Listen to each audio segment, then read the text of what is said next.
CR 1769 is now called the state of Texas versus James Philip Mendoza. That is you. Yes, sir. With Ms. Pelosi, your attorney, the state's attorney, Mr. Ham's present. Earlier, you entered a plea of guilty to the third-degree felony of evading arrest or detention, and the state's enhanced. The defendant pleaded true to the third paragraph, which states that the defendant committed the felony illegal possession of a controlled substance with intent to deliver, a first-degree felony, and was finally convicted on October 3rd, 2017 in the 364th District Court of Lubbock County, Texas, which was prior to the commission of this offense you're here for, evading arrest or detention with a motor vehicle, which occurred on or about June 23rd, 2024. And he only pleaded true to one allegation, right? Correct, Judge. I abandoned the other. One prior conviction. Yes. So this is a third-degree felony enhanced as though it were second-degree felony punishment. Yes, sir. So you're looking at no less than 2 nor more than 20 years confinement in prison. He pled to a 15-year cap, Your Honor, and 15 years.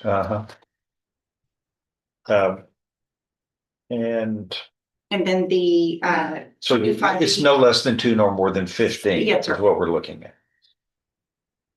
And also he can get probation in front of me, but he can't get it in front of a jury. Yes, sir. Correct. Right. All right. Again, cap of 15. So you're looking at 2 options here, no less than 2 nor more than 15 years confinement in prison, and or probation, where you could be sentenced up to 10 years in prison, and that could be suspended and you could be placed on probation. All right. You may go first. And thank you, Your Honor. Do we need to swear him in first? Is he going to testify? Yes, sir. Okay.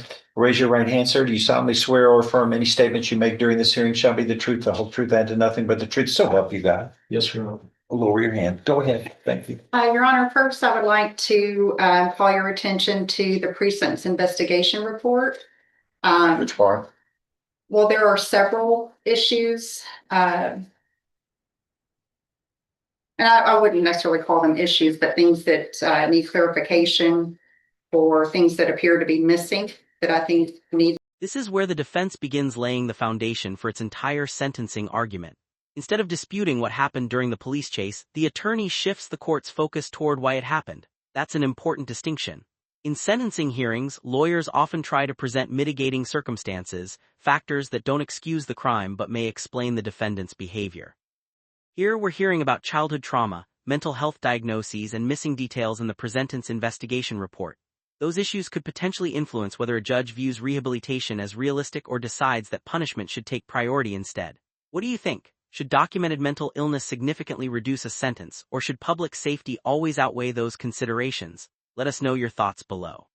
To be addressed. Okay. Page number 4, very top portion where it goes over some factors in his childhood that Mr. Mendoza experienced while growing up.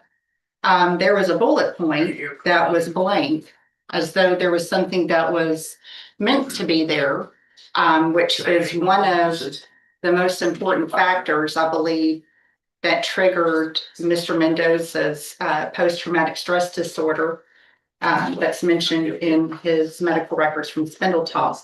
And just, I'm not sure, Your Honor, since this does involve sensitive medical information, if this is something that needs to be broadcasted, I don't know if that's something that we might want to consider before we get into the medical record. I've never muted them before. You know, okay. Well, with authorization from Mr. Mendoza, I believe we can proceed live or on YouTube. Going back to the bullet point that appears to have missing information. Mr. Mendoza, as a juvenile, experienced the murder of his sister. This is By whom? by, I will, Her husband. it's, yes. Do you need the name? No, I just need the relationship. It was her husband at the time. What happened to that in that case? They I'm talking about the disposition. The husband was convicted Yes, and sentenced to what? Do you remember? life, Life. the possibility. And Your Honor, that being experienced by Mr. Mendoza as a child. How old were you? I was 22, so. I'm sorry, a young adult. Anyway, he was young. How old was she? She was 20. Your younger sister? Yes. How many siblings do you have? One other older sister, and then my mom adopted my daughter, or my sister's daughter, and another little boy after my father passed away. Okay. Sure. That incident being witnessed by Mr. Mendoza triggered severe depression. He was diagnosed with major depressive disorder in 2001. When did this event occur? In 2005. And he was. And schizophrenia in 2023, and as early as March of 24, 3 months prior to the alleged offense that he's already pled guilty to. I don't want to say alleged, but the offense that he pled guilty to. He was also diagnosed with the post-traumatic stress disorder. I would also like to point out in his medical records from Spinal Tap, and right in the beginning, and the date of diagnosis, which is March 8th of 2024, his primary diagnosis at this time, which again is 3 months prior to the offense in June of 24, was schizoaffective disorder, bipolar type, post-traumatic stress disorder. He was prescribed 2 different medications, and this again was 3 months prior to this offense date. On March 14th of 23, he was prescribed sertraline and Vraylar.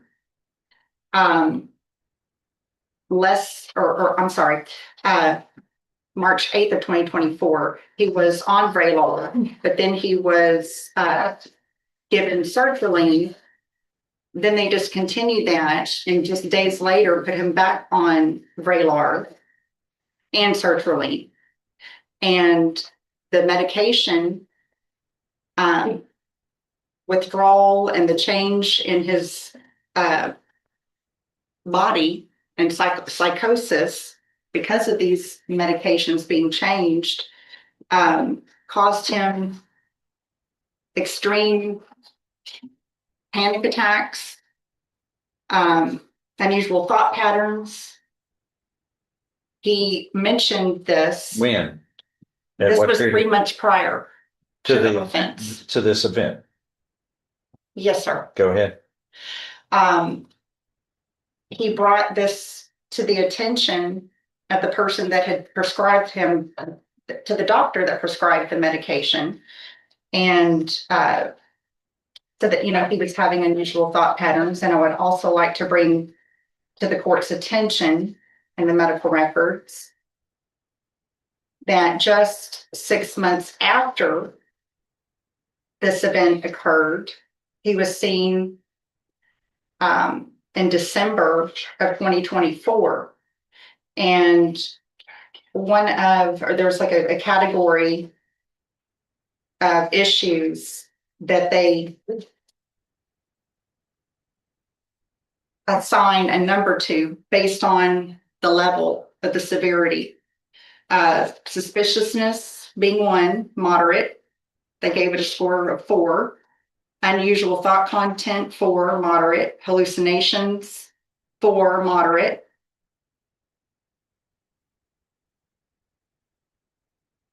And at the time that this event occurred, as stated in the pre-sentence investigation report, Mr. Mendoza was experiencing a psychotic episode wherein he strongly believed, even though irrationally, but still he believed wholeheartedly that a female friend of his was being sexually assaulted. And so in his mind, he was off to save her. He had previously had an interaction with the police wherein he was injured. They shattered his window. It was in a separate offense. And he had pulled over in a parking lot in Vidor, Texas, by a police officer. And prior to the police officer coming up to the vehicle, he had a severe panic attack, thinking that he was going to be attacked as well. And he took off, and he understands that what he did was wrong. Now the defense is attempting something every experienced criminal attorney knows can be incredibly persuasive if supported by credible evidence.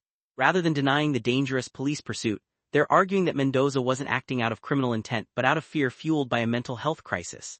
Notice how the attorney emphasizes that he eventually complied with officers, surrendered peacefully, and has reportedly shown remorse ever since. These details are designed to paint a picture of someone capable of rehabilitation rather than someone who poses a permanent threat to society. But judges have heard many difficult stories over the years, and sympathy alone rarely decides a sentence. The question becomes whether the evidence truly connects the defendant's mental condition to his criminal conduct. Wrong, and that there were multiple units from different counties involved that gave chase on, for quite some time. However, when the chase ended and Mr. Mendoza stopped the vehicle, he bashed out the window on the driver's side, stuck his hands out to show the officers that he was unarmed and that he was complying. He listened to officers' commands. He did get out of the vehicle. He walked backwards as instructed, slowly as instructed, with his hands in the air as instructed. And then he was pushed down aggressively after they made contact. Now, in the pre-sentence investigation report, Melanie Ramirez noted that Mr. Mendoza was taking full responsibility for this offense and that he expressed remorse for his actions. And she also pointed out that although he does have prior felony convictions between 2017 and the present offense, there was an absence of any new felony offenses, which shows that he does have the capacity for stability. And she also recommended that Mr. Mendoza be supervised on the mental health initiative caseload and continue mental health treatment, remain medication compliant, which is one of his challenges that he faced. And a lot of that was due to him not being able to receive or handle the medications that he was prescribed. I understand that now, I believe he is taking Wellbutrin. Yes, ma'am. And also Cyprexa. And those medications as you can see, have completely transformed him. I mean, he's functioning.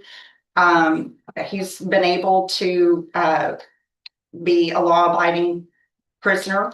There haven't been any altercations at the jail. There haven't been any incidents reported. And he's been in custody for a long period of time.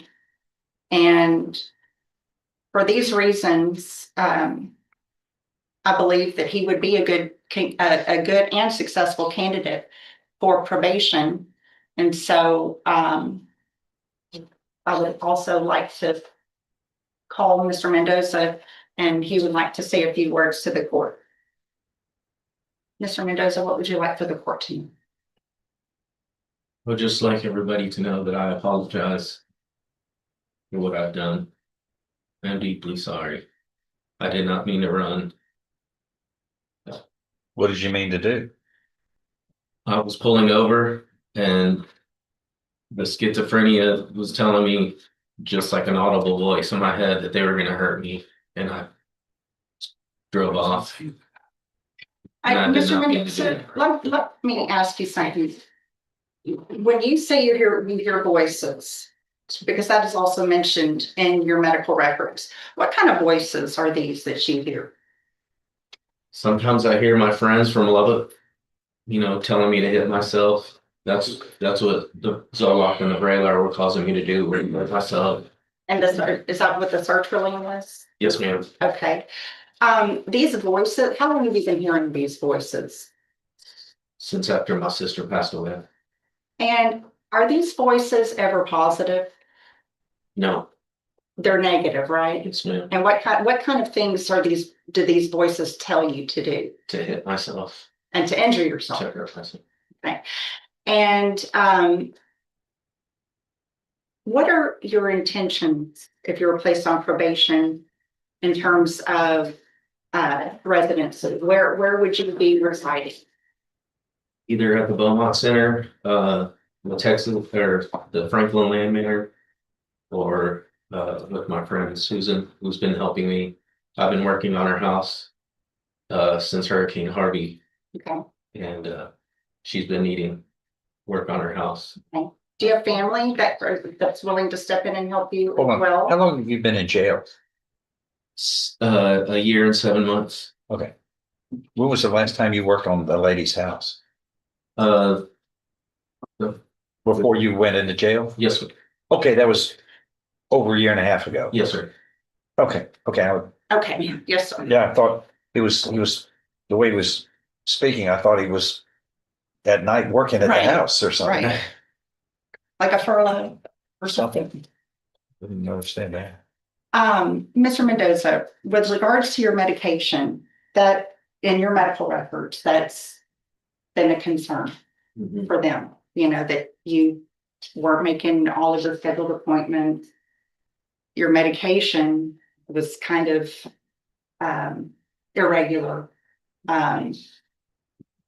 So what are your plans if you're placed on probation with regards to ensuring, like what kind of support do you have to ensure that you will make your appointments, take your medication regularly? What are your plans for that? Well, the good thing about being in Beaumont is everything is within walking distance. And I definitely intend to go to all of my appointments, take the medications that are prescribed to me, the ones that I'm on now, hopefully. And then, And you have 2 children. yes, I'd like to get home to. And what are their names and how old are they? And you don't have to say last names, just first name. Melody, she's 17, and Caden is 17. He's 16, about to be 17. And prior to this incident, did you have a relationship with your children? Just over the phone. And do you plan on being more active in Yes. their lives? Yes. Physically? Yes, I'd like to go to the Texas Workforce Commission and go straight into welding. Okay. Do that. Let's talk about your certifications and what your work capabilities are. Do you have any certifications? Or did you have any certifications or any knowledge or skills that would help you? I'm I'm a master tile setter by trade. I've been doing that since 2003. And I work on houses, anything remodeling, uh, So carpentry. carpentry, plumbing, some electrical work, but mostly tile work. So Jack Russell. Yes, we have. Okay. Your Honor, at this point, I would pass the witness. Watch the momentum shift here. Up until now, the defense has largely controlled the narrative, highlighting treatment, remorse, and personal struggles. But the judge immediately starts testing those claims against the actual record. That's a classic courtroom moment. Judges don't simply accept character descriptions, they compare them with documented facts. When jail disciplinary reports are introduced, credibility suddenly becomes a major issue. Even relatively minor rule violations can matter during sentencing because they speak to whether someone follows authority while already in custody. The judge is also evaluating honesty. If a defendant appears to minimize or forget documented incidents, it can weaken the court's confidence in everything else being presented. This is often where sentencing hearings are won or lost, not by emotion alone, but by credibility. Your lawyer represented that you've not been in trouble since you've been in custody. Truth is, you've had 4 different incidents filed on you through the jail, is that correct? Not that, I just know one. Which one are you admitting to? They said that I wasn't compliant. I think I stayed awake to read a book at night, and then I guess they want you to be laying down reading. And that was back on January 9th of 2025, but you actually had write-ups for not following rules in March 2nd of 2025, November 13th of 2025, as well as November 16th of 2025. So, Isn't that correct? I don't know. I've never received any of the yellow pages that they usually give back for a case. you're stating you were disciplined in the jail for reading a book? You were reading a book? That's Okay. what There's certain times you're not allowed to read a book?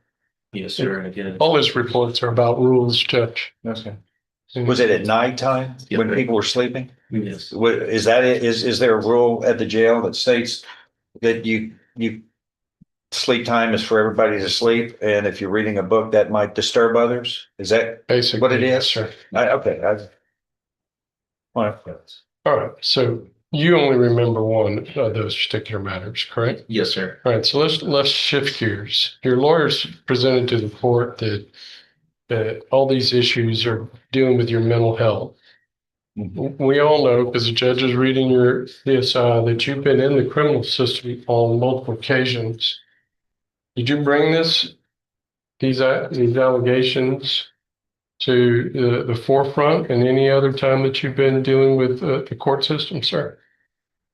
The times that I've been in trouble, I've just sat whatever they had out. So you've never made this No, statement before? no, sir. And in fact, you've gone through pretty much everything that our system has to help somebody with drug problems. You actually have a pretty serious drug problem, don't you? Yes, I do. You've actually gone through SafeBee in 2020. Yes. You went through ISF in 2022. Mm-hmm. You went through a program that Lubbock had called Managed Care back in 2002 to 2005. Yes. As well as Teen Challenge all the way back in 2003 for a 5-month period. Yes, sir. But yet on this particular occasion, you were in possession of methamphetamine in 0.5 grams. That's the other crime that you were charged with. You remember that? Yes. Were you actually under the influence of that at the time? No, sir. I had the drugs on me, but I wasn't under the influence. It was 4 a.m. I was sleeping in my truck in Susan's driveway, and I woke up to hearing voices about my friend being assaulted at her house, and I drove to Vidor, and that's what happened. So your lawyer also highlighted how well you followed all the officers' instructions at the time that you were arrested. You didn't make any type of statements at that time at all about the matters that we've been discussing so far in the sentencing hearing, correct? Well, I just pleaded with them to not hurt me. That's the only thing that So let's be specific. You did not say to anybody that was wearing a police officer's uniform that you were concerned about your friend that was being sexually assaulted. No, I never had a chance to. That doesn't appear anywhere in the records until you did this PSI, correct? Yes, sir. Any other questions of him, Judge? I want to just clarify a few things here. Your criminal history, let's just talk about felonies. There are some misdemeanors, DWI second.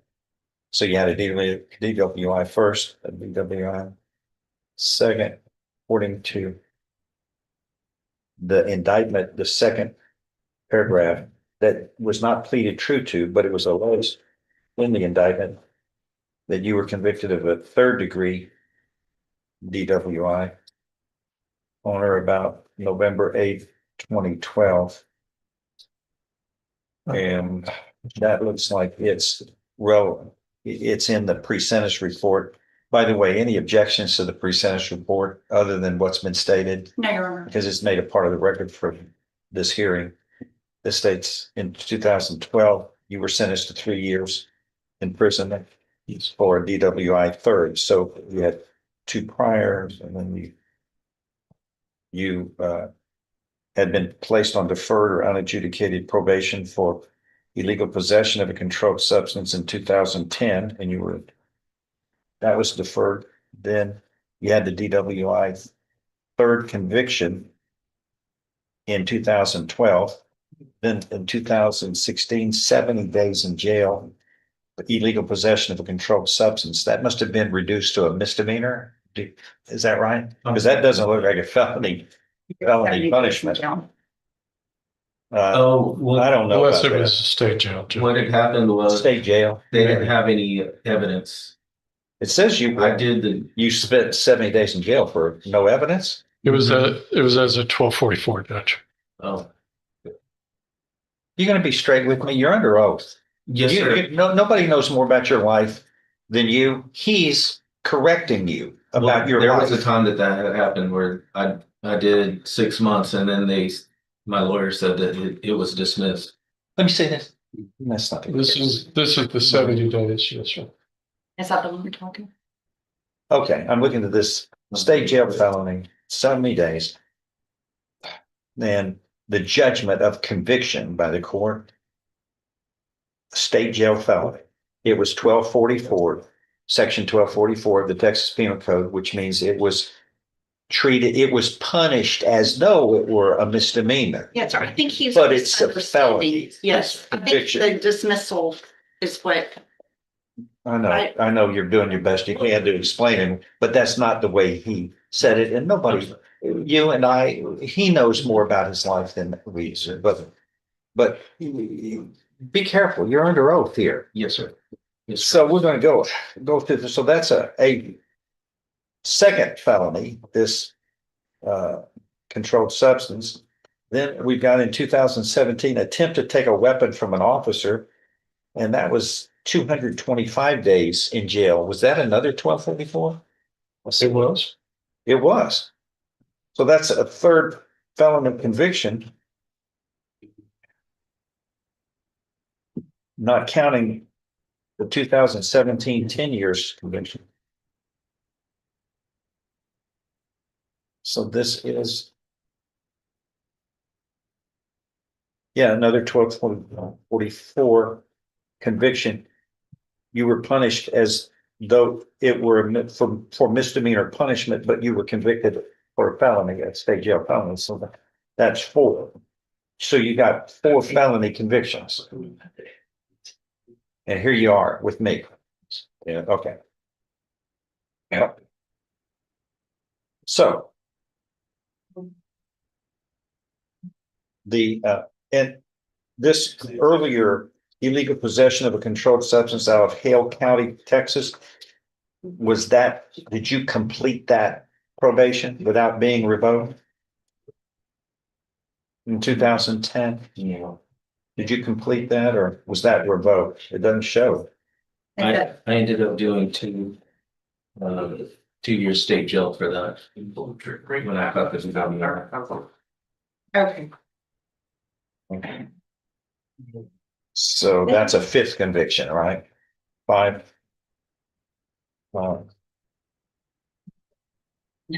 Um, this. So.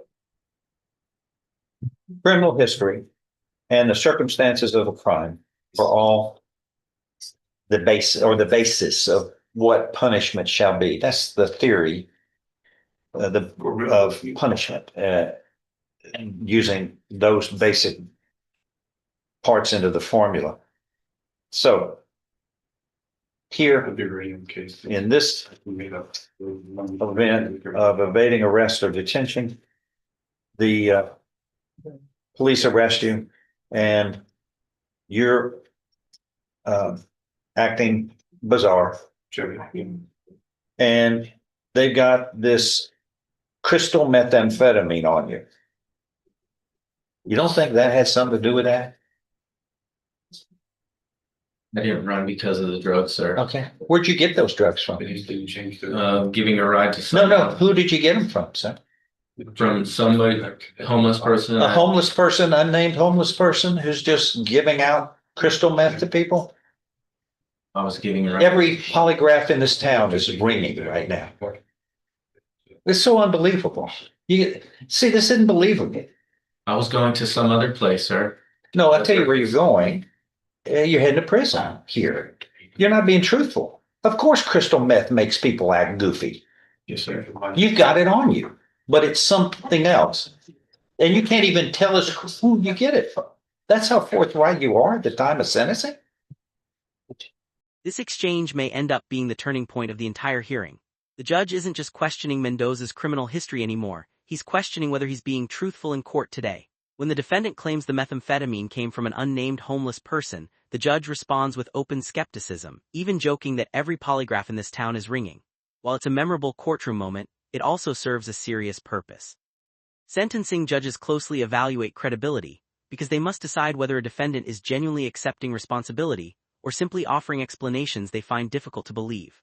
Once a judge starts doubting a defendant's honesty, every request for leniency becomes much harder to grant. Do you think the judge was justified in challenging that explanation so directly, or should he have focused only on the evidence already before the court? You got 5 prior convictions and you're asking for mercy? Okay.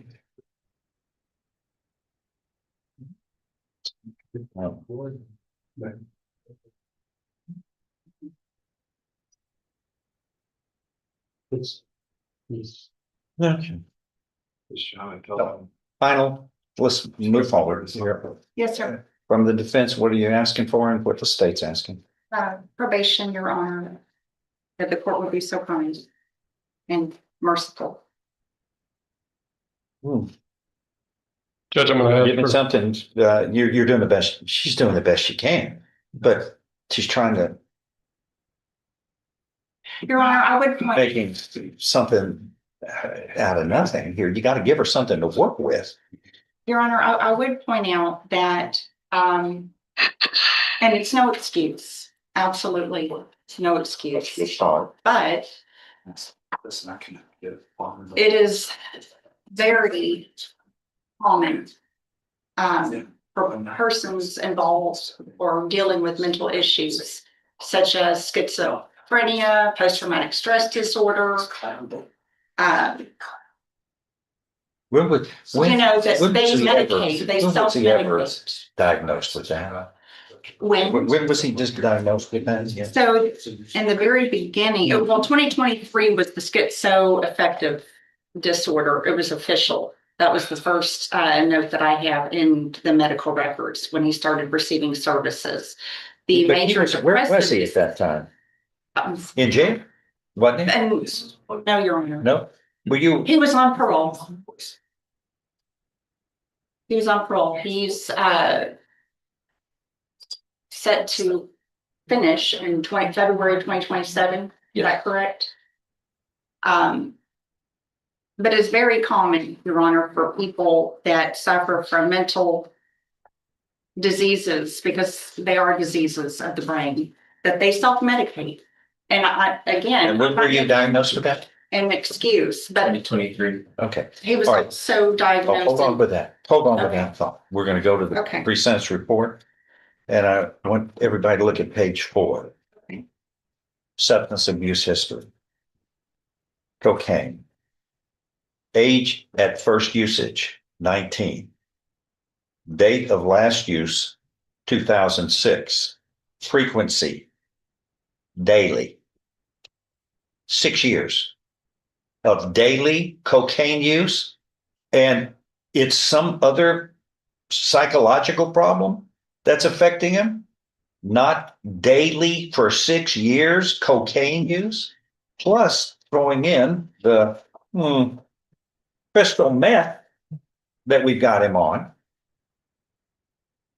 And that's some kind of other basis of his psychological problem. Your Honor. You can't be on daily cocaine use Right. for 6 years and not have some kind of psychological adverse effect. Your Honor, in 2001, he was also diagnosed with major, and this is in 2001, major depressive disorder and bipolar 2. And that was all the way back in 2001. Yeah, but that's when he was using cocaine every day. I know, Your Honor. And again, like I said, I'm not making an excuse. Where were you getting that every day?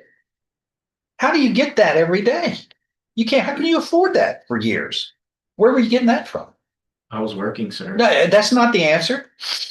Where were you getting that new drugs from? From a drug dealer. I'm sorry? From a drug dealer. The unnamed drug dealer, the quotes around the unnamed drug dealer. The same guy for 6 years? Or lady? I don't know. Yes, sir. 6 years. Where were you getting the money from for that? I worked. You made the choice every day for 6 years. Yes, sir. You know how many days that is? 365 per year for 6? 2,000 days in a row?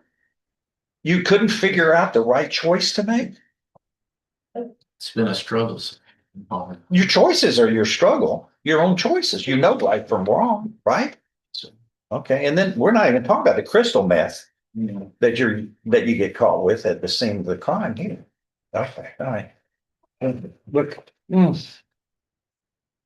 these this is years and years of consistent wrong choice making that we all as adults know better.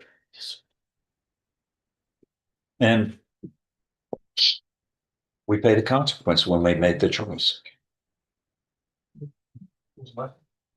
You're asking, the defense is asking for probation. What state saying? 15 years is what's warranted, Judge.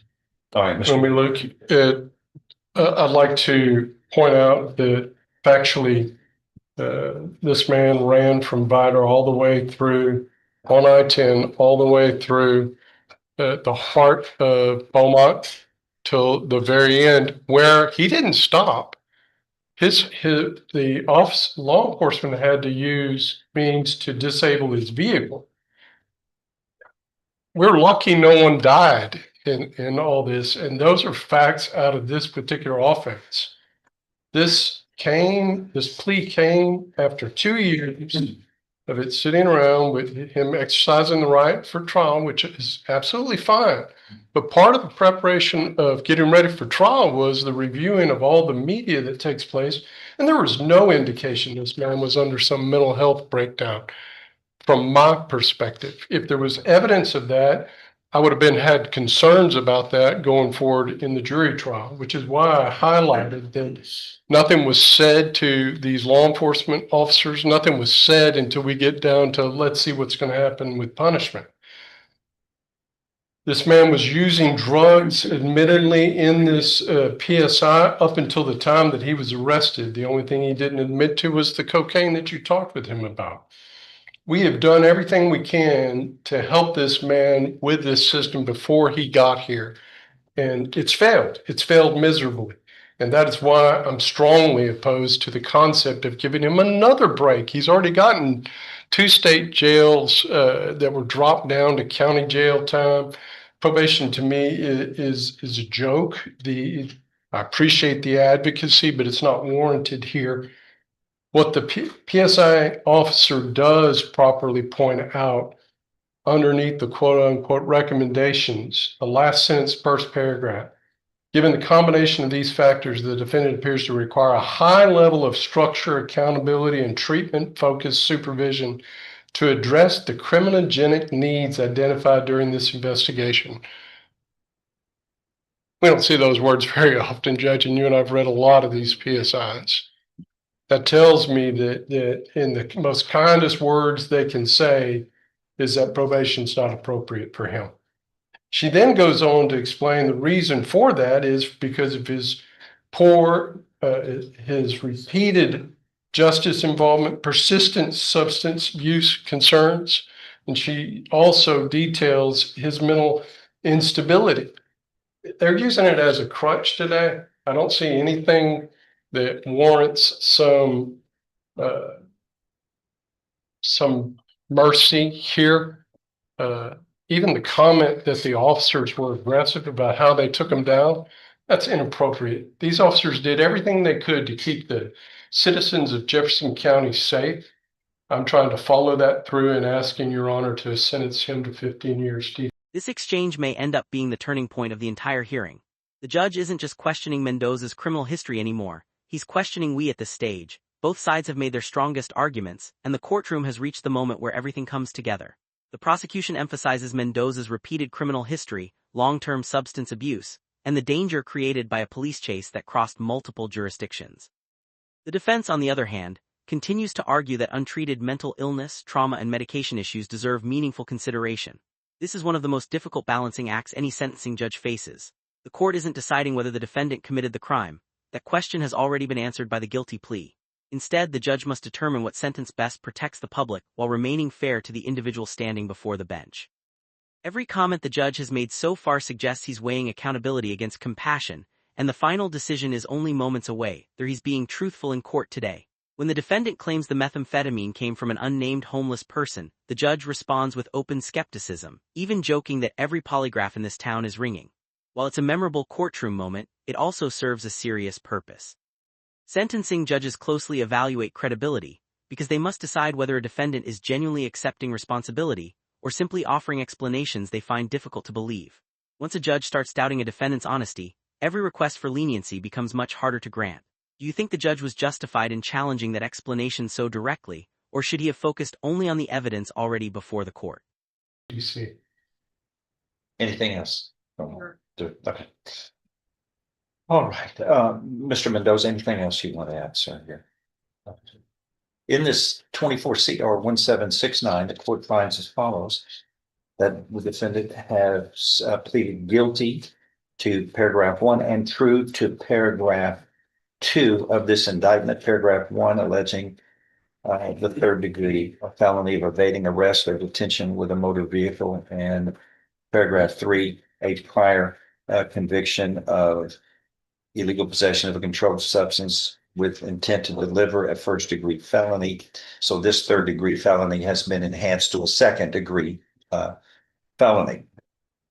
The court would note, though, that there is a paragraph 2 of felony offense alleged that was not pleaded true to, and that your attorney was able to negate that from this disposition of a punishment range if you would have been pleading true or found true of paragraphs for paragraphs 1, 2, and 3, you would be facing at least 25 years to life imprisonment. And that's why she's good at what she does. She does her best to minimize the exposure. At the end of the day, the facts of this case, even somebody well-versed spoken like her, has to face the facts of this case. And the pre-sentence report is made a part of the record without objection. And this pre-sentence report states that you, before you committed this offense, had 5 convictions, felony convictions, and that the circumstances of this case included uh, being in possession of crystal methamphetamine. You have drugs, which are a choice that we make, illegal abuse of drugs. You had 5 or 6 solid years of daily cocaine use in your history that that had a lot to do with this event, but at the time, you were not using daily cocaine like that block of time, but there you are with the crystal methamphetamine. Back to it. You knew it was directly from the devil, and it had hellish consequences for you in the past. You went back to it. You visited the devil again. That's your choice. And when you dance with the devil, you pay the price. Just wish you would have learned a lesson back then that it leads to destruction, including your freedom. These are terrible.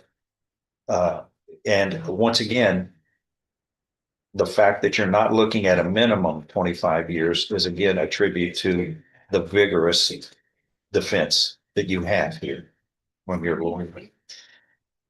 There is sufficient evidence supporting your guilty plea to find you guilty beyond a reasonable doubt. I now find you guilty beyond a reasonable doubt of this third-degree felony of evading arrest or detention with a motor vehicle enhanced to a second-degree felony punishment. I'm following this agreement, though. And this is a cap of 15 years, no less than 2, no more than 15 years confinement in prison or regular probation would be allowed if I sentenced you to 10 years or less. Your criminal history and the circumstances of this offense show that you have continued to make poor choices. You have to do better, because the next event, you're looking at 25 to life again, and it would be hard for a subsequent disposition to be less than 25 years after you've already been given a reduction from what you were exposed to as a cap of 15 years in prison. I hereby find you guilty beyond a reasonable doubt in this crime, and I am following this agreement. You were hereby sentenced to confinement in the institutional division of the Texas Department of Criminal Justice to serve a term of 15 years. You will be given credit for all time you have served in accordance with this case. You understand what has happened today, sir? Yes, Your Honor. Do better. Now, these are your choices. So make better choices. No. This is 25 to life every time you commit a felony from here on. Okay. That is all. Next, John. Yes, Your Honor. Mr. Perez. Today's hearing highlighted just how complex sentencing decisions can be. James Mendoza admitted guilt to evading arrest with a motor vehicle, while the defense presented extensive evidence of mental illness, traumatic personal history, and medication-related struggles in hopes of securing probation. The prosecution argued that his lengthy criminal record, repeated substance abuse, and the serious danger created during the police pursuit outweighed those mitigating factors. After reviewing the evidence, the presentence investigation, and Mendoza's criminal history, the judge concluded that prison, not probation, was the appropriate sentence. Following the plea agreement, the court imposed the maximum 15-year prison sentence available under that agreement, while warning Mendoza that any future felony convictions could expose him to dramatically harsher penalties. The hearing serves as a reminder that while courts may consider mental health and personal hardship, they also place enormous weight on accountability, credibility, and public safety when deciding punishment. If you found this courtroom breakdown insightful, be sure to hit the like button, share your opinion in the comments, and subscribe to Legal Bench Court for more real courtroom analysis, legal breakdowns, and unforgettable moments from inside the justice system.